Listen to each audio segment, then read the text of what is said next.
Merry Christmas, NBA fans. That was a spectacular night, wasn't it? So let's break it down. Starting with the first night sensation round between the New York Knicks and the veteran Boston Celtics. With the hype in Madison Square Garden greater than ever before, Carmelo Anthony inspired the crowd with his 37 points, with Amar'e Stoudemire adding 21. Tyson Chandler made his debut and contributed 6 blocks, which kept the Knicks in the game. Everything at the beginning for the Boston Celtics was soft. Doc Rivers made that crystal clear, so the Celtics fought back. But the valiant efforts of youngster point guard Rajon Rondo, who scored 31 points and adding 13 assists, was not enough to pull away with the victory, as Carmelo Anthony put the Knicks up in front in the closing minutes, and the Celtics struggled to make the last shots. As Paul Pierce was out due to an injury and the big three are getting a little older in general, Rajon Rondo has to step it up more than ever, like he did tonight. Down to Texas, where the Miami Heat kicked the hell out of the Dallas Mavericks in a crusade of vengeance, as LeBron James led the way with 37 points, 10 rebounds, 6 assists, 2 steals, and 2 blocks. With several of their former key players now somewhere else, Dirk Nowitzki and the Dallas Mavericks struggled against the rugged hustle and transition play by a rejuvenated Miami Heat squad led by LeBron and Wade, who set the tone on several of those fast break opportunities. And the thing that contributed to Miami's success was the effort in rebounding, with 51 to 31 team rebounds. Miami's bench was also decent today, with Udonis Haslem leading the way with his veteran poise. And yeah, by the way, I made a mistake not too long ago when I mentioned that I think Udonis Haslem was too old and over 35. I would like to make an apology to the Miami Heat fans at this point. And he's actually 1 year younger than me, born in 1980. So again, I would like to apologize, Heat fans. Anyhow, Udonis Haslem is going to be vital for the title run. And Norris Cole provided some spark off the bench, though he did not have any assists. I expect him to become better. In the Pacific West Coast of Los Angeles, the Chicago Bulls have won a top-notch game, with Derrick Rose setting the pace with 22 points, 5 assists, and a solid 9 from 13 shooting. Trailing by 5 in the closing seconds, the Bulls valiantly fought all the way back, with Luol Deng leading the way, and Derrick Rose as he converted a crucial floater on the drive after that critical no-call traveling misstep by Luol Deng. But other than that, Luol Deng had it going in the fourth quarter, and he was the man on the defensive end as he knocked Kobe's fadeaway out of bounds at the buzzer, finishing the game with 21 points, 7 rebounds, 3 assists, 4 steals, and this incredible block at the end, like I mentioned before.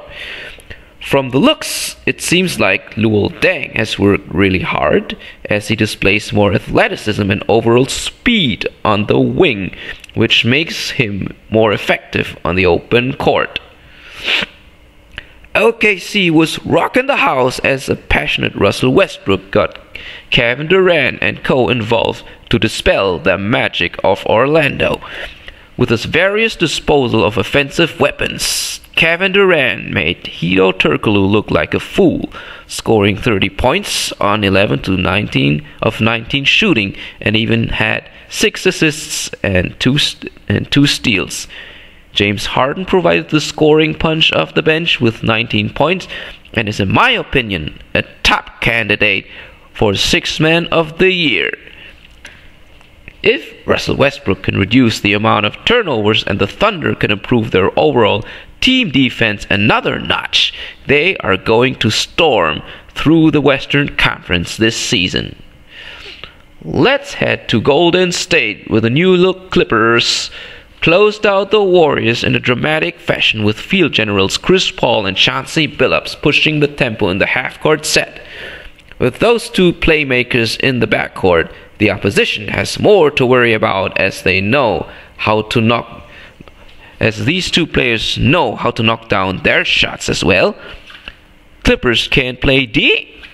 Ask DeAndre Jordan, who recorded 8 blocks in his first game, along with the veteran poise of Caron Butler, who recorded 3 steals, 10 rebounds, along with his 11 points.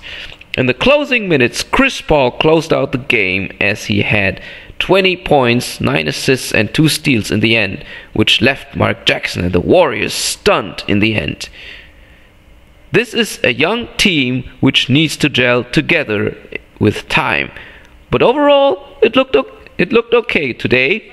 Blake Griffin, like I said before, still has a lot of rooms to improve. On the other hand, to give DeAndre Jordan a real hand on the defense. Last year I mainly talked about all the contenders like Miami, Chicago, Los Angeles Lakers, and the other favorites. But I will try to talk more about the other teams this year more than ever. The Clippers are one of my main focuses of this year. The Cavaliers a little bit as well, since I feel some empathy for the organization, because, like I said last year, the Cavaliers deserve to rise up again as a legitimate playoff contender, courtesy of Rookie of the Year prospect Kyrie Irving after that decision fiasco of LeBron James. The Charlotte Bobcats deserve some attention, since I want to evaluate a little bit on Michael Jordan's process of managing this franchise, and take a sneak on Kemba Walker by chance.